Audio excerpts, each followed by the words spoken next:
நெருப்பு மாறி போன்றவர் ஐயா அவர். எப்படிப்பட்ட ஒரு தலைவர், அரசியல் தலைவர், எவ்வளவு சிறப்பாக பாட்டாளி மக்கள் கட்சியை நடத்தியவர். நெருப்பு மாறி போன்றவர் ஐயா அவர்கள். அவரோட ஒரு பேப்பரை, ஒரு கையில ஒரு செய்தியை சொல்றீங்கன்னா அது ஒரு கைக்கு வந்துருச்சுன்னா அதை கையாளக்கூடிய விதம். ஒரு உதாரணத்துக்கு சொல்றேன். 2006ஆம் ஆண்டு டெல்லியில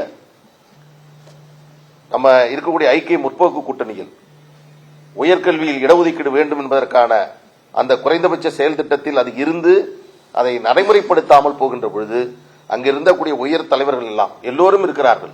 அந்த அரங்கத்தில் இது என்ன ஆச்சுன்னு கேட்கிறாங்க.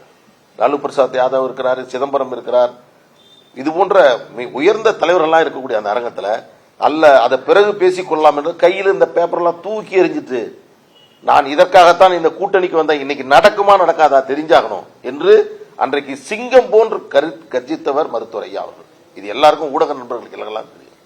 ஆனால் இன்றைக்கு அவரை அமர வைத்துவிட்டு பொதுக்குழு எது, செயற்குழு எது, என்ன தீர்மானம், என்ன முடிவு ஐயா கேட்கிறார். இன்னைக்கு எத்தனை தீர்மானம் நிறைவேற்றணும் அப்படிங்கிறார். 27 அப்படிங்கிறாங்க. 27 தீர்மானம். எப்படிப்பட்ட ஒரு தலைவர், அரசியல் தலைவர், எவ்வளவு சிறப்பாக பாட்டாளி மக்கள் கட்சியை நடத்தியவர். 2026 அவ்வளவு சிங்கம் போன்று கருத்தித்த எங்கள் மருத்துவரையா இன்றைக்கு யாரோ கொடுக்கக்கூடிய பேப்பரில் கொடுக்கக்கூடியதை எழுதி அவர் சொல்லக்கூடியதை படித்து இன்னைக்கு அதை சொல்லக்கூடிய இடத்தில் அவரை கொண்டு போய் ஒரு பொம்மையை போன்று எங்கள் மருத்துவரையா அவர்களை மாற்றியிருக்கிறார்கள் என்பதை நாங்கள்லாம் பாட்டாளி மக்கள் கட்சியுடைய ஒவ்வொரு தொண்டரும் இன்றைக்கு நாங்கள் கண்ணீர் வடிக்கிறோம்.